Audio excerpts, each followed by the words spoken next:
किसी ने हमारे बोर्ड एग्जाम्स में हमसे इतना नहीं पूछा कि तैयारी कैसी है, हाँ प्रिपरेशन कैसी चल रही है। बट इस प्रोग्राम में जाने के लिए जिसको देखो हर कोई आपसे ये पूछेगा प्रिपरेशन कैसी चल रही है। And now it feels like वाह 90 दिन इतनी जल्दी निकल भी गए, but when you are in the process it was like oh बहुत टाइम लग रहा है। नमस्कारम, welcome back to another video. My name is Mayank and in this video I will talk about Samyama preparation. So Samyama एक एडवांस प्रोग्राम है that is offered by Sadhguru and this is a free programme. Unlike other programmes they don't charge you anything for this. And ये 8 days का silence programme होता है। That means कि उन 8 दिन आप किसी से कुछ कम्युनिकेशन नहीं करते, किसी तरह का कोई कम्युनिकेशन नहीं होता, ना आप बोलते हो, neither gestures or writing, reading, looking at mirrors, smiling, nothing. So you just be there like you are the only person. So this is like the structure of Samyama. And this program actually requires a lot of preparation in terms of sadhana. My Samyama is from 13th December to 20th December. And you will receive this video and I'll be in Samyama only, so I'll just schedule it. So now let's move on to what actually is the preparation that is required for Samyama. Okay, so first of all program में जाने के लिए prerequisites क्या हैं। If you want to do Samyama then उसके लिए requirements क्या है। First of all you should have done inner engineering, Bhavaspandana, Shoonya, Surya क्रिया और सूर्य शक्ति और सूर्य नमस्कार, yogasanas, and it is mandatory to attend PSM, that is pre-Samyama meet that happens before Samyama after you register for it, and then there is an interview. So this is like the process to get into Samyama. First of all you must have done all the other programs that Isha offers, the major programs, and pre-Samyama meet, and then you have to give your interview. On that basis they decide whether you will be attending Samyama or not. Many people do get rejections and many people obviously get accepted also. So interview is not like some job interview, बहुत basic interview होता है. This is more of a communication and उस communication से वो भाप लेते हैं कि आप समय में जाने के लिए रेडी हो या नहीं हो. सो it is like that. Now let's talk about the preparation. Preparation को मैंने 2 पार्ट्स में बांटा है. एक तो है साधना और एक है लाइफस्टाइल. सो आपको दोनों ही चीज़ों में प्रिपरेशन करनी होती है संयमा में जाने के लिए. First of all minimum 60 days की ये प्रिपरेशन होती है. सो आपको एटलीस्ट 2 महीने के लिए ये प्रिपरेशन करनी होती है if you want to go into the programme. So first thing is you must be regularly doing your Shambhavi. Every day you have to do Shambhavi. Shakti Chalana क्रिया एवरी डे. सूर्य क्रिया एटलीस्ट 3 साइकिल्स एवरी डे और Surya Shakti 12 cycles. So this is a choice, either you do Surya Kriya 3 cycles और Surya Shakti 12 cycles. Then yogasanas, शून्य twice a day, 1 hour of sukha kriya. Yeah, this is the thing that hurts everybody, 1 hour of sukha kriya. And then you have to practice sitting in Ardha Siddhasana for at least 1.5 hours unmoving. Unmoving in the sense you are in the asana, you are sitting for at least 1.5 to 2 hours, because संयमा में sessions at least 3 से 4 घंटे के होते हैं and the whole day you are just meditating sitting in that asana. So it is very important कि आप उसमें stable हो जाते हो, वहाँ जाके आप बैठने में स्ट्रगल नहीं कर रहे हो. ये बहुत ही एक इम्पॉर्टेंट गाइडलाइन है प्रोग्राम में जाने के लिए कि you must sit in this asana for minimum 1.5 to 2 hours. And one thing, जो 1 hour ऑफ सुख क्रिया है that is not mandatory to do in one stretch. ऐसा ज़रूरी नहीं है कि आप पूरा 1 घंटा एक साथ ही कर रहे हो. आप उसको टुकड़ों में कर सकते हो एंड टुकड़े भी इस तरह से कि इन one stretch it must be at least 20 minutes. सो आप इसको 3 स्ट्रेचेस में कर सकते हो कि 20 मिनट्स 20 मिनट्स 20 मिनट्स, या फिर 30 मिनट्स 30 मिनट्स, या फिर 40 मिनट्स 20 मिनट्स, या 20 मिनट्स 40 मिनट्स। आई मीन कि मिनिमम 20 मिनट्स होना चाहिए एक स्ट्रेच में। तो if you sum the timing of this all sadhana, then it comes to around 5.5 to 6 hours। सो 5 से 6 घंटे के बीच में ये आपकी साधना चलेगी, preparatory sadhana, and you have to do it every day. So that's why I said it requires some intense preparation. So you have to wake up early, you have to maintain everything in your schedule. Then only you will be able to follow this properly. Now let's move forward towards preparation in terms of lifestyle. तो आपको lifestyle में क्या क्या changes करने होंगे if you want to go for the program and prepare yourself well for this. First thing is no dairy items. That includes chocolates, cakes, biscuits, buttermilk, anything that has milk in it, curd in it, या कुछ भी dairy product है। Sweets, कुछ sweets में होता है, कुछ में नहीं होता। सो जिनमें होता है you can not eat that. So you have to just completely turn vegan. Okay, the reason is कि मिल्क को डाइजेस्ट करने के जो एंजाइम्स होते हैं ना, वो छोटे बच्चों में ज़्यादा स्ट्रॉन्ग होते हैं। And as we start growing up, we don't have that much of capacity to digest milk, and you will notice when you eat or drink something that is made of milk, then you will feel some lethargy in your system, and that is not conducive for the program. The thing is कि आपको अपने system को जितना हो सके उतना light रखना है, so that आप मेडिटेशन के लिए खुद को प्रिपेयर कर रहे हो। बिकॉज अगर आपने हैवी कुछ खाया हुआ है एंड आप लेथार्जिक हो, तो आप मेडिटेशन नहीं करोगे, आप जस्ट सो जाओगे। It's like that. And there may be some other aspects also, but I know only this much, that why no milk products. But there's only one dairy product that you can take, that is ghee. घी आप खा सकते हो, लेकिन वो भी बहुत ज़्यादा नहीं। It's like 1 or 2 spoons you can take, it's okay. Then the second thing is no negative pranic foods. So yoga में हम खाने को 3 कैटेगरीज में डिवाइड करते हैं। एक होता है पॉजिटिव प्राणिक, एक होता है नेगेटिव प्राणिक, एक होता है ज़ीरो प्राणिक। सो पॉजिटिव प्राणिक फूड्स वो होते हैं जिनको खाकर आपकी बॉडी बहुत वाइब्रेंट एंड एनर्जेटिक रहती है, एंड वो एनर्जी सस्टेन रहती है लंबे टाइम तक। Second is negative pranic. Negative pranic वो होते हैं जो कि मेनली नर्वस स्टिमुलेंट्स होते हैं, एंड वो एक बार के लिए तो आपको बहुत एनर्जी दे देंगे, बट देन अगेन आपकी एनर्जी गिरने लग जाएगी। It is like that. And third is zero pranic. वो ना एनर्जी देते हैं ना एनर्जी लेते हैं, so they are just eaten for taste and lethargy, like that. So negative pranic foods include tea, coffee, onion, garlic, alcohol, smoking, and all the non-vegetarian things. There are more things also, but these are the major things जो कि हम लोग consume करते हैं daily life में. So no negative pranic food for at least 60 days. No movies. Yes, this is also a part of preparation. When you are preparing for the program, you are not suggested to watch movies and such things, web series, etc. No.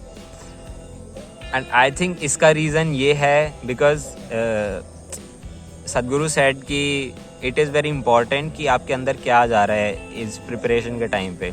It is not in just terms of food, but also आप अपने visual apparatus से क्या ले रहे हो, आपके बाकी जितने भी सेंसरी ऑर्गन्स हैं उन सब से आपके अंदर क्या जा रहा है। It really matters. So movies and web series are different genres होते हैं, किसी में कुछ हो रहा है, किसी में कुछ हो रहा है, सो वो कहीं ना कहीं आपको मेंटली इम्पैक्ट करते हैं। So that is not conducive for going there. Fourth thing is more raw food and at least 50% raw food. अब रॉ फूड क्या होता है जिनको नहीं पता, रॉ फूड मीन्स कि आप उस खाने को पका हुआ नहीं खा रहे हो, वो अनकुक्ड फूड है। For example sprouts, dry fruits, soaked groundnuts, या फिर ग्रीन ग्राम, हरे मूंग जिनको बोलते हैं, या ऐसी जो भी चीज़ें जिनको आप पका नहीं रहे हो उनको आप अपनी नेचुरल फॉर्म में खा रहे हो। अब इससे क्या होता है कि जब आप खाने को पकाते हो तो कुकिंग की प्रोसेस के टाइम पे उनमें से काफ़ी सारी चीज़ें उनकी निकल जाती हैं। जितना खाना ज़्यादा पकेगा उतना ही वो अपने न्यूट्रिएंट्स को लूज़ कर देगा। एंड ऑल्सो पका हुआ खाना खा के लेथार्जिक फील करती है बॉडी। आप इसको एक्सपेरिमेंट करके देखना कभी। आपने फील किया होगा जब आप बहुत पका हुआ खाना खाते हो तो नींद आने लगती है ना खाना खाने के बाद। So that we don't want, इसलिए हम रॉ फूड पे शिफ्ट हो रहे हैं। तो इसमें आपके हो गए salads, fruits, dry fruits, soaked ground nuts, green gram. And actually they से कि जितना हो सके उतना ज़्यादा सोक्ड ग्राउंड नट्स और ग्रीन ग्राम खाना है। इट इज़ बेस्ट अगर आप 100% रॉ फूड पे शिफ्ट हो सकते हो, but 50% is mandatory. Then no snacking. हमें आदत हो जाती है इस चीज़ की, लाइक बचपन से हम यही करते आते हैं कि जब मन किया कुछ भी खा लिया, चलते फिरते कुछ दिखा उठाया खा लिया, या अच्छा अभी ये मन कर रहा है, अभी वो मन कर रहा है, वो खा लिया। सो लाइक पूरे दिन हमारी बॉडी बस खाती ही रहती है in a way. And actually digestion के टाइम पे बॉडी काफ़ी ज़्यादा एनर्जी लूज़ करती है। That's why no snacking. So आप जितना फ्रीक्वेंटली खाओगे चीज़ों को उतना ही आपकी मशीनरी को ज़्यादा काम करना पड़ेगा, डाइजेस्टिव मशीनरी को। आप नॉर्मल मशीन का भी एग्जांपल लोगे, आप जितना उसको यूज़ करते जाओगे बिना रेस्ट के, वो उतनी ही जल्दी वियर एंड टियर करेगी। सेम बॉडी के साथ है। So it is suggested you just eat twice a day, once in the morning and once for the dinner, no snacking in between. And actually we are following this here only in the ashram and we are perfectly fine with it. Now let's go into the program. Okay. Program में जब हम होंगे अंदर तो उसके लिए भी आपको कुछ चीज़ें ध्यान में रखनी है। First thing is everything must be white. आपके जितने भी कपड़े हैं वो सब वाइट्स होने चाहिए। Like I am wearing whites, so they must be like this. Top के लिए ऊपर पहनने के लिए आपके पास चॉइस है, या तो आप वाइट पहन सकते हो या ऑरेंज पहन सकते हो।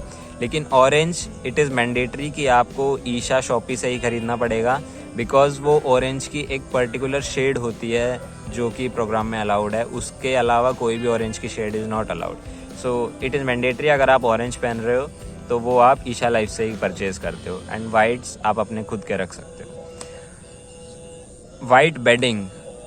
सो प्रोग्राम में होता क्या है, देयर्स अ हॉल, उस हॉल में ही आपके पूरे 8 दिन निकलते हैं। तो वहीं पे आपका बेड डल जाता है। बेड इन द सेंस आपका मैट्रेस। अब पूरे 8 दिन आप उसी एक जगह पे हो। ऑब्वियसली आप नहाने धोने के लिए एंड वॉशरूम के लिए आप इधर उधर जाओगे, but most of the time आपका उसी मैट्रेस पे निकलने वाला है। So anything that goes inside the hall must be white. So white bedding, white bed sheet, white pillow cover, white mattress cover, etc. Everything must be just white. Yeah, inside only this is the thing. And yes, since you will be in silence, so your toiletries, your medicines, everything you must be carrying with you. Even if आप अपने relatives के साथ जा रहे हो, आप couple हो या friends हो, साथ में भी अगर प्रोग्राम जा रहे हो, still you have to have your own thing. You can not share things with anybody else because you will be in silence. Yeah so you have to take care of this thing कि आप जो कुछ भी लेकर जा रहे हो अपना खुद से लेकर जा रहे हो। एंड बेडिंग के लिए ऑप्शन होता है, आप अपना खुद भी लेकर जा सकते हो या फिर यहाँ आश्रम में आकर रेंट भी कर सकते हो। रेंट अराउंड 2800 रुपीज़ होता है फॉर 8 days। तो उसमें आपको बेड मिलता है, bed in the sense mattress, bed sheet मिलती है, pillow cover, I think this is it, and blanket you have to carry for your own. So there something called comforter, वो आप purchase कर सकते हो वाइट कलर का। Now let's talk about my preparation for Samyama. हमारी pre Samyama meet हुई थी 14 अगस्त को। आई थिंक इट वॉज 14 सितंबर। 14 सितंबर को हमारी प्री सम्यमा मीट हुई थी and that was the last day when I drank payasam. If you don't know what is payasam, so south India में खीर को पायसम बोलते हैं। जो नॉर्थ इंडिया में खीर बनती है दूध से, दूध में चावल या दूध में एनीथिंग एल्स, साबूदाना, कुछ भी। तो अलग अलग तरह के होते हैं ये। सो यहाँ पे खीर को पायसम बोलते हैं।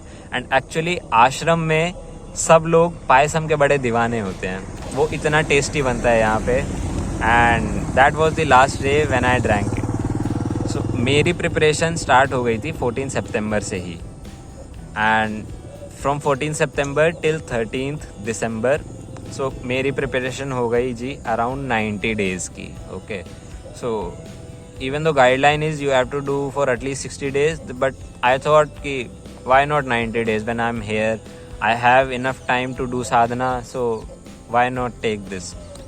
So my preparation is for like 90 days. One interesting thing and funny thing is कि किसी ने हमारे बोर्ड एग्ज़ाम्स में हमसे इतना नहीं पूछा कि तैयारी कैसी है, हाँ प्रिपरेशन कैसी चल रही है, बट इस प्रोग्राम में जाने के लिए जिसको देखो हर कोई आपसे ये पूछेगा प्रिपरेशन कैसी चल रही है, अच्छा प्रिपरेशन बढ़िया चल रही है, कैसी तैयारी है। It is like this.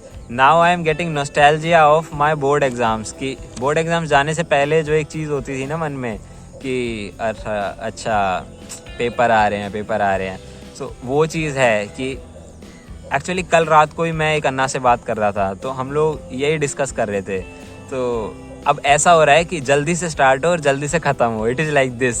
So board exam से कम फीलिंग नहीं आ रही है इस प्रोग्राम में जाने के लिए भी। So now my preparation experience और my preparation only I will talk about it. So initially 1 महीने में मैं सुख क्रिया भी कर रहा था और सूर्य क्रिया भी कर रहा था, लेकिन मुझे पता ही नहीं था कि मैं कुछ गलत कर रहा हूँ।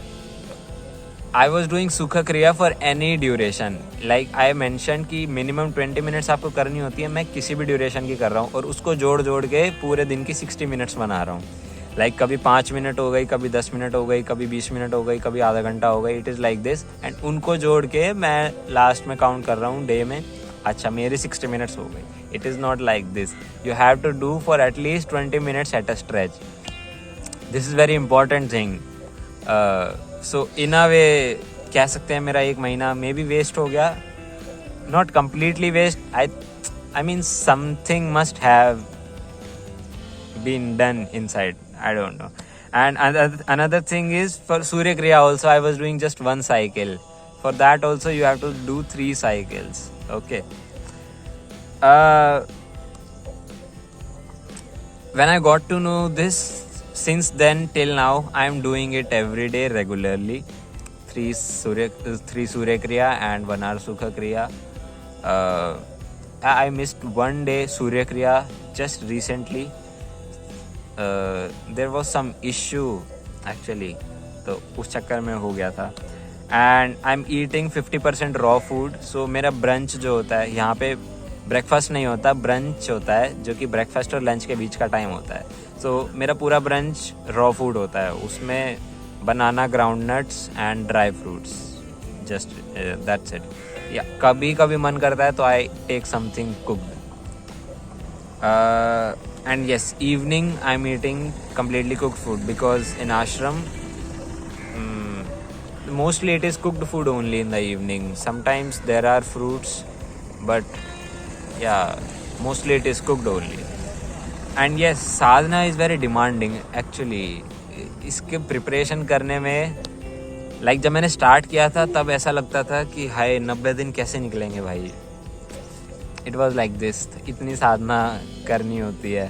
And now when I am making this video today, just 2 days are left for it, and now it feels like वाह 90 दिन इतनी जल्दी निकल भी गए। But when you are in the process it was like oh बहुत time लग रहा है। सो एक्चुअली मैंने सुख क्रिया पूरी 1 घंटे की रात को सोने से पहले भी की है। Even last 1 month it is going like this only कि दिन में टाइम नहीं होता, I am doing it in the night only. And सोने से पहले जब आपको बहुत ज़्यादा नींद आ रही है और जब आपको 1 घंटा सुख क्रिया करनी है, then you can feel what it takes. But yeah there is this thing that you have to do it. So करना है तो करना है, अब नींद आ रही है या कुछ भी हो रहा है वो तो करनी ही करनी है। It is like this. And also कभी कभी ऐसे मन करता है कि यार सूर्य क्रिया की 1 ही साइकिल कर लेते हैं, 3 का मन नहीं कर रहा। But you have to push yourself, नहीं 3 करनी है, and sometimes you have to wake up early, not sometimes, actually you have to wake up early, but sometimes I end up sleeping. Last few days I am not waking up very early, I am waking at 4:30 only, but अपनी preparation के like mid के time पे मैं 3 बजे उठ रहा था. Then it was going fine, I'll do Surya Kriya in the morning only, but now I do it in the evening. But from past 2 days I am doing it in the morning. Yeah, कल 2:30 उठा, आज 3:20, so सुबह हो गया वो चीज़ settle. Actually जिस दिन सुबह साधना अच्छे से हो जाती है ना, शाम को नहीं करनी होती, तो ऐसे रिलैक्स सा एकदम लगता है. मैंने प्रिपरेशन स्टार्ट करने से पहले ये सोचा था कि मुझे बहुत ज़्यादा क्रेविंग होने वाली है, क्योंकि हम लोग जब आश्रम आए थे तो जिसको देखो वो बेचारा मीठे के लिए तरस रहा होता है. इट इज़ लाइक दिस, इतनी क्रेविंग थी मीठे को लेकर. And Sadhana, preparatory Sadhana start करने से पहले भी मुझे ये डाउट था कि मुझे क्रेविंग बड़ी होने वाली है. एंड मैं स्नैकिंग उससे पहले करता था, and I was like snacking नहीं होने वाली है अब. But actually when I started doing the sadhana, that craving went away. Now there's no craving for some particular food कि अच्छा ये खाने का मन हो रहा है, वो खाने का मन हो रहा है, ये खाना है, वो खाना है, या स्नैकिंग करने का मन कर रहा है. You know, जब आप किसी चीज़ पे इतना फोकस्ड हो जाते हो तो अपने आप अंदर से वो विल पावर बन जाती है कि नहीं, मुझे स्नैकिंग नहीं करनी तो नहीं करनी. आप उस चीज़ को अपने मन में इतना, दिमाग में इतना ज़्यादा चढ़ाते नहीं हो कि अच्छा मुझे ये खाना ही है, वो ही खाना है. No, when you are focused on something, then things happen like that. People do snacking in my office and that's fine. एक दिन ऐसा हुआ था कि बहुत सारी चॉकलेट्स आई थी ऑफिस में, and I was like ये अब आनी थी, but it was not कि मेरा बहुत ज़्यादा मन कर रहा था खाने का. I was fine with it, but you know that FOMO was there little bit. It's like that. And even if somebody gives me something in the office, either I don't take it or I just take it and keep it in my tiffin and I eat it with the food, either dinner or brunch. So it's like this. There's no craving for food actually. कुछ मिल रहा है अच्छा, it's fine. कुछ नहीं मिल रहा है, it's fine. It's like this. In terms of food, मैं raw food actually आश्रम आने से पहले भी खाता था. जब मैं कॉलेज में था दिल्ली, तो मैं बनाना, ग्राउंड नट्स और इन्हीं पे ही सर्वाइव कर रहा था इन अ वे. लाइक मेरा ब्रेकफास्ट तो हमेशा यही होता था, तो मुझे उस चीज़ की थोड़ी आदत भी थी. एंड जब रॉ फूड खाते हैं ना, तो खाने के बाद ऐसा नहीं लगता कि आपने बहुत ज़्यादा खाया हुआ है. आपका सिस्टम एकदम लाइट रहता है और आपको एनर्जी भी मिलती रहती है एंड ऑफ द डे तक. लेकिन शाम को 4-5 बजने तक ऐसा हो जाता है कि बहुत तेज़ भूख लग रही है. एंड फिर जब खाना खाते हैं ना रात को, तो एकदम ऐसे तृप्ति मिलती है. लेकिन जब आप पूरे दिन स्नैकिंग करते रहते हो तो आप हंगर को तो कभी फील ही नहीं कर पाते कि एक्चुअली भूख होती क्या है. And yes, it is, I am saying this from my experience also. मैंने भी पहले बहुत स्नैकिंग की है ना, तो आप एक्चुअली उस भूख की तृप्ति क्या होती है ना, आप उस चीज़ को एक्सपीरियंस ही नहीं कर पाते हो. But yes, this gives you a different kind of experience कि आप एकदम भूखे हो एंड आपके सामने खाना आ रहा है. And then you are, first of all तो भिक्षा हॉल में we don't eat directly, we wait for 10 minutes then we eat. तो वो जो सेटिस्फैक्शन होता है, that is completely different. And one thing is कि मैंने प्रिपरेशन तो स्टार्ट कर दी थी, but I was still confuse कि मुझे प्रोग्राम में जाना भी चाहिए या नहीं जाना चाहिए. मैं बहुत ज़्यादा कंफ्यूज था उस टाइम पे. Then I talk to some people who have already did it, and like talking to them, they said you just go for it, and I just went for it. I gave the interview and everything, and I just got selected, and now just 2 days are left. So आज 10 तारीख है and 13 तारीख से programme start हो जाएगा. Yeah, this was the video about preparation for this program. Actually, when I was preparing, I could not find any such video that could explain something to me, because anyways pre-samyama meet and everything happens later. But मुझे preparation पहले start करनी थी, so मेरे पास इतनी ज़्यादा clarity नहीं थी इस सब को लेकर. But yeah, अगर अब कोई और होता है मेरे जैसा जिसको कुछ इन्फॉर्मेशन चाहिए, so you can take it from this. So yeah, thanks for watching. नमस्कार.